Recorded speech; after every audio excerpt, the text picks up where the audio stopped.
Time travel से जुड़ी conspiracy theories और कहानियां हमेशा से हमें अपनी तरफ खींचती हैं, क्योंकि हर कोई चाहता है कि वो डोरेमोन की तरह पास्ट में जाकर अपने द्वारा की गई गलतियों को सुधार ले। ये आपको सुनने में जितना आसान लग रहा है उतना है नहीं, पर ऐसा क्यों? क्योंकि जब भी हमारा दिमाग टाइम ट्रेवल के बारे में थॉट प्रोसेस करता है तो इससे जुड़े बहुत सारे पैराडॉक्स क्रिएट हो जाते हैं, जो कि हमारे टाइम ट्रेवल को और भी मुश्किल बना देते हैं। और आज की हमारी इस वीडियो में हम टाइम ट्रेवल के पैराडॉक्स के बारे में जानेंगे और फिर उसके बाद हम कुछ ऐसी थ्योरीज पर भी नजर डालेंगे जो हमें टाइम ट्रेवल करने की इजाजत देती हैं। तो आइए ज्यादा टाइम ना वेस्ट करते हुए हम आज की अपनी इस वीडियो को स्टार्ट करते हैं।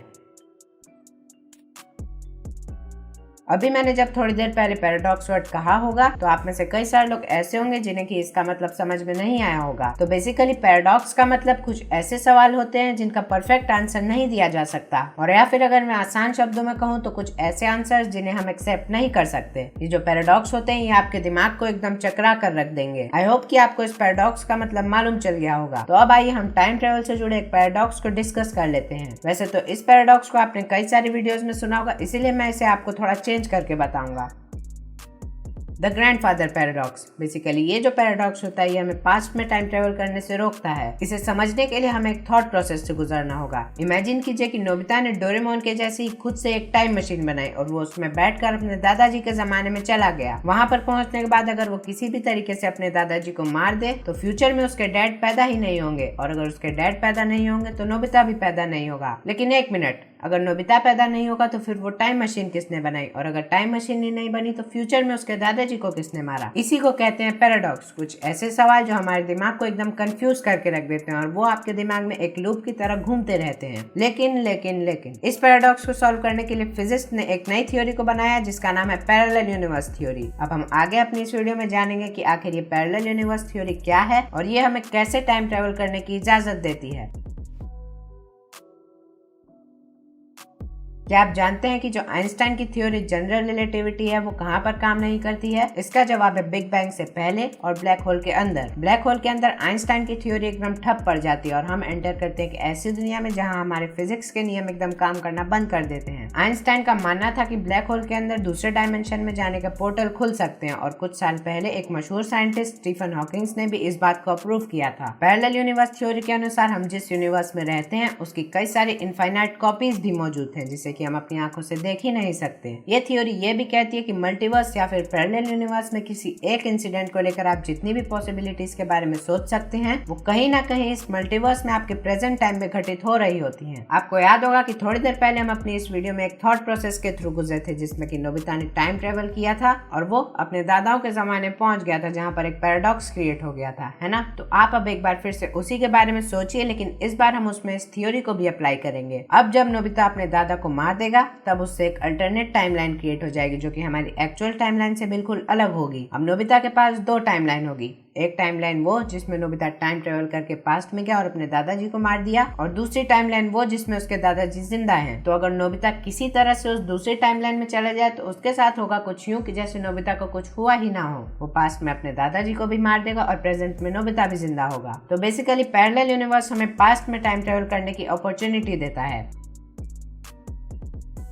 वर्म होल अंतरिक्ष का वो सुराग है जो न केवल टाइम के दो साइड पर खुलते हैं बल्कि यूनिवर्स में दो जगहों को आपस में जोड़ते हैं। अगर मैं आपको आसान शब्दों में बताऊं तो वर्म होल यूनिवर्स में दो पॉइंट्स के बीच में एक टनल होती है जो कि स्पेस और टाइम दोनों को एक साथ जोड़ देती है, जिसके अंदर जाकर हम यूनिवर्स के एक साइड से दूसरे साइड तक कम टाइम में ट्रेवल कर सकते हैं। साइंटिस्ट तो ये भी कहते हैं कि अगर हम इस होल के थ्रू जाएंगे तो हम टाइम ट्रेवल भी कर सकते हैं। वर्म होल यूनिवर्स में हर जगह मौजूद है, यहाँ तक कि हमारे आसपास भी। लेकिन सबसे बड़ी प्रॉब्लम तो ये है कि हम इन्हें देख ही नहीं सकते। पर ऐसा क्यों? क्योंकि इनका जो शेप होता है वो बहुत छोटा होता है और ये गड्ढा पास्ट और फ्यूचर को जोड़ने का काम करता है। आपने तो ये जान लिया कि वर्म होल होता क्या है, लेकिन अब आइए हम जान लेते हैं कि आखिर एक वर्म होल कैसे बनता है। वर्म होल को मैथमेटिक्स के इक्वेशन से समझना बहुत ही मुश्किल है। अगर हम उसे आसान भाषा में समझे तो वर्म होल स्पेस टाइम के कर्वेचर से बनता है, यानी क्वांटम लेवल पर जब टाइम क्रिएट हो रहा था तो उसी समय हमारा वर्म होल भी बना था। चलिए हम इसे दूसरी तरीके से समझते हैं। आपको तो ये पता ही होगा कि हमारी दुनिया 3 डायमेंशन डायमेंशनल है। इसका मतलब ये कि हम अपनी दुनिया की लंबाई,